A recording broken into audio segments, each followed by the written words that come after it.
Have you ever felt the call of the soul in a moment of silence? That gentle, subtle voice that doesn't shout but whispers, that invites you to stop, breathe, and remember that you are much more than your body, your name, the role you play every day? Paramhansa Yogananda was one of those who felt that voice very strongly since he was a child. And he dedicated his entire life to helping us hear it too, to recognize it, and to live it.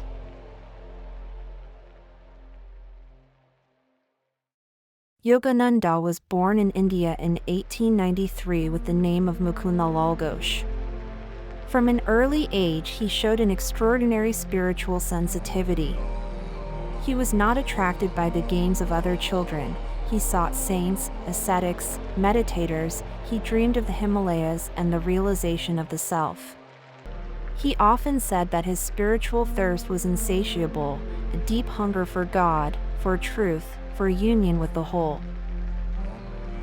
At 17, he met Sri Yukteswar, his guru, a stern but deeply loving master, who initiated him into inner discipline and the practice of Kriya Yoga, an ancient meditation technique that accelerates spiritual evolution and awakens consciousness.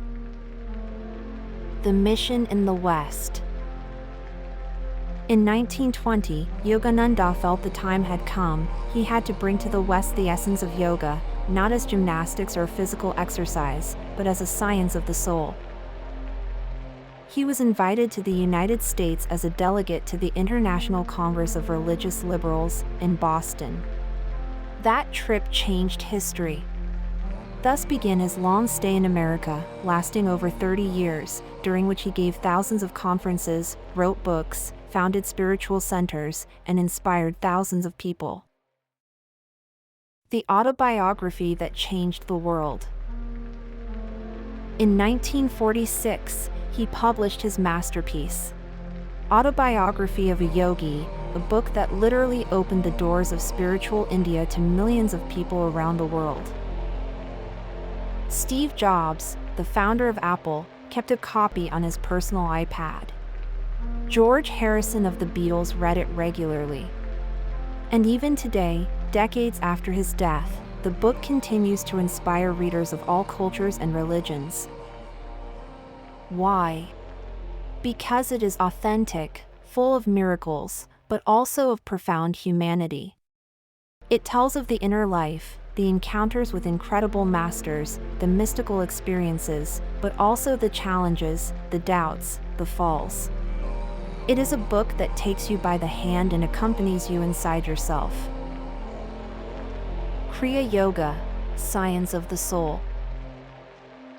One of the most precious gifts that Yogananda brought to the West is the practice of Kriya Yoga, which he called a superhighway to the infinite. It is not a religion, but a method. A universal way to calm the mind, open the heart, and awaken the awareness of one's divine nature. According to Yogananda, the human soul is already perfect. But it is wrapped in veils of ignorance, fear, desire, identification with the body and mind. Kriya Yoga serves precisely to dissolve those veils, accelerating spiritual evolution and reconnection with God. He often said, "Yoga is the union of the individual self with the universal self. A bridge between two worlds."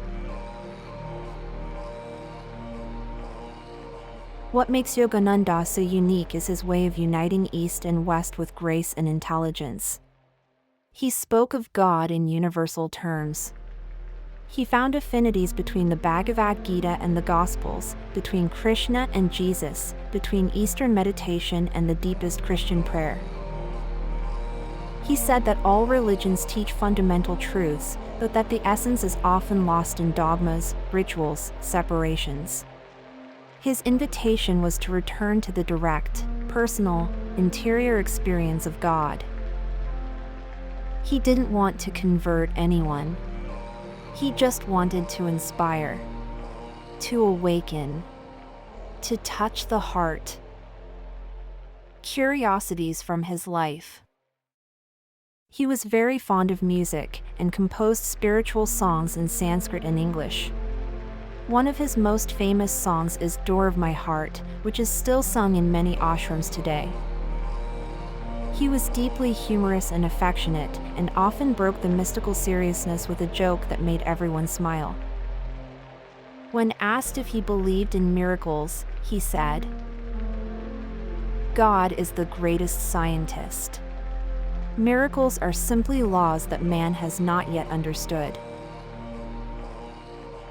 He was one of the first Indian masters to teach meditation to women, breaking many of the prejudices of the time. The living legacy.